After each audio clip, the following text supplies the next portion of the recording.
Anda menggunakan antibiotik tanpa resep dokter? Jika iya, Anda harus menghentikan perilaku itu karena bisa menyebabkan bakteri di dalam tubuh Anda menjadi kebal yang bisa berdampak pada kematian. Siti Najwa, mahasiswa semester akhir ini mengaku sering mengonsumsi antibiotik jika batuk meski tanpa resep dokter. Najwa menyebut tak tahu jika penggunaan antibiotik harus menggunakan resep dokter. Iya, pagi. Saya boleh minta waktunya sebentar? Boleh. Ya, baik. Saya izin memperkenalkan diri ya. Perkenalkan, saya Anissa Hermanani dari jurusan farmasi. Oke, baik. Maksud dan tugas saya di sini, saya ingin memberikan edukasi penggunaan antibiotik secara tepat dan rasional untuk mencegah terjadinya resistensi antibiotik. Oke, baik. Saya ingin memberikan posternya terlebih dahulu. Boleh dilihat posternya? Oke, baik. Sebelumnya saya akan menanyakan terlebih dahulu kepada kakak. Kakak pernah mendengar istilah apa itu resistensi antibiotik? Belum sih, Kak.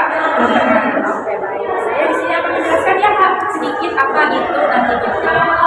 Antibiotik merupakan obat yang digunakan untuk mengobati infeksi yang disebabkan oleh bakteri, ya, Kak. Nah, namun dari masyarakat sekarang tuh banyak yang masih belum bisa menggunakan antibiotik itu secara tepat, Kak.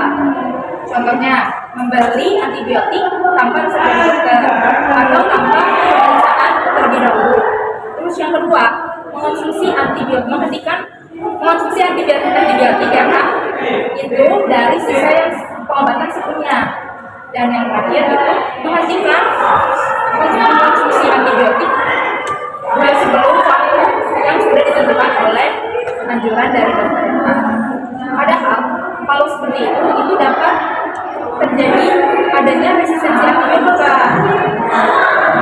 Untuk resistensi antibiotik sendiri itu merupakan kondisi di mana bakteri menjadi kebal terhadap antibiotik sehingga kinerja obat tersebut tidak lagi baik atau bagus untuk mengobati infeksi. Nah, dari poster ini yang perlu diperhatikan oleh teman-teman dan kakak, yang pertama itu gunakan antibiotik hanya dengan resep dari dokter ya, Kak. Jangan mengonsumsi antibiotik atas saran atau rekomendasi dari teman atau keluarga tanpa pemeriksaan terlebih dahulu ya, Kak. Terus yang kedua, minum sesuai dosis dan aturan pakai hingga tuntas. Walaupun kakak nanti sudah sembuh, antibiotik harus tetap dihabiskan, Kak, sesuai anjuran dari dokter ya, Kak, sehingga bakteri yang terdapat di tubuh kita itu benar-benar mati.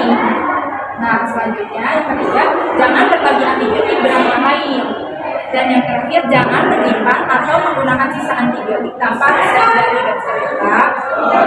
Nah, untuk selanjutnya, jika antibiotik itu digunakan secara sembarangan, yang pertama itu dapat menyebabkan bakteri menjadi kebal atau resistensi seperti saat tadi yang saya sudah sampaikan ya, Kak. Terus yang kedua, antibiotik tidak lagi efektif mengobati infeksi. Dan yang terakhir, infeksi semakin berat, terus pengobatan lebih sulit diobati, terus biaya pengobatan jadi meningkat, dan bahkan bisa merenggut tubuh kita sendiri, Kak, seperti kayak kematian. Nah, jadi penggunaan antibiotik yang tepat itu dapat membantu penyembuhan dan menjaga antibiotik tetap efektif untuk di masa depan, Kak. Jadi oleh karena itu, pesan yang harus kita ingat selalu adalah konsultasikan dengan tenaga kesehatan seperti dokter, apoteker, dan tenaga kesehatan lainnya. Terus yang kedua, gunakan sesuai resep dokter ya, Kak. Patuhi dosis dan lama pengobatannya, dan terakhir lindungi diri kita, keluarga, dan masyarakat. Nah, dan pesan utama dari poster ini yaitu adalah antibiotik itu bukan obat untuk semua penyakit. Gunakan dengan bijak, cegah resistensi, dan selamatkan generasi mendatang. Baik, itu saja edukasi dari saya, Kak. Kurang lebihnya mohon maaf ya. Sebelumnya ada yang mau ditanyakan oleh Kakak? Oh ya, Kak, saya mau bertanya. Oh iya, boleh, Kak. Kalau sudah terbiasa mengonsumsi antibiotik yang sama dan sudah sembuh, apakah saya boleh membelinya sendiri lagi nanti ketika sakitnya kambuh? Oh, kalau untuk itu tidak boleh, Kak. Karena kan gejala yang sama belum tentu disebabkan oleh penyakit yang sama pula.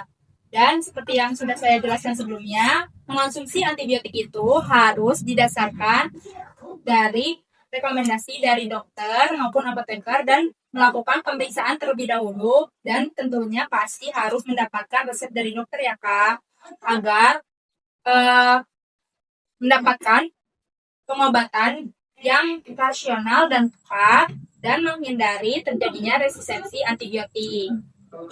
Sama ini sih Kak, satu lagi, kalau saya lupa minum obat tersebut dan masih ada sisa, apakah obat tersebut boleh disimpan? Kalau untuk itu tidak disarankan Kak.